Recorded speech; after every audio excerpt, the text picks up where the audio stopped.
Hi friends, ನಮಸ್ಕಾರ ಎಲ್ರಿಗೂ. So ನಾವಿವತ್ತಿರೋದು world tallest Hanuman statue. So ಬರೀ ಇಲ್ಲಿ ತೋರಿಸ್ತೀನಿ. ಈ ಸ್ಟ್ಯಾಚ್ಯೂದು ಮಹತ್ವ ಏನಂದರೆ, ಸೊ ಹಿಮಾಚಲ್ ಪ್ರದೇಶನ ಶಿಮ್ಲಾ ಅನ್ನೋ ಒಂದು ಸಿಟಿಲಿ ಇದು ಕಟ್ಟಿದ್ದಾರೆ.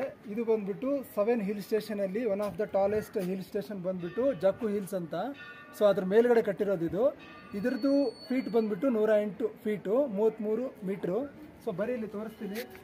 ಸೊ ನಾನು ನೋಡಿ ಕೆಳಗಡೆ ಇದು ಕಾಲ ಹತ್ರ ಬರ್ತಾ ಇದ್ದೀನಿ. ಅಂದರೆ ನಾನು ಇಷ್ಟಿದ್ದೀನಿ ಅಂದರೆ ನಾನೇ 6 ಫೀಟು 6 ಅಡಿ. ಸೊ ಇದು 108 ಅಡಿ ಇದೆ.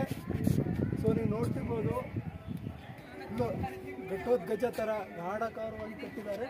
ಸೊ ಇದು ಯಾವುದೇ ಸ್ಪಾಟಿಂದ ನೋಡಿದರೂ ಚೆನ್ನಾಗಿ ಕಾಣಿಸುತ್ತೆ. ಸೊ ನೋಡೋಕ್ಕೆ ತುಂಬ ಚೆನ್ನಾಗಿದೆ. ಜೈ ಹನುಮಾನ್, ಜೈ ಶ್ರೀರಾಮ್, ಜೈ ಆಂಜನೇಯ.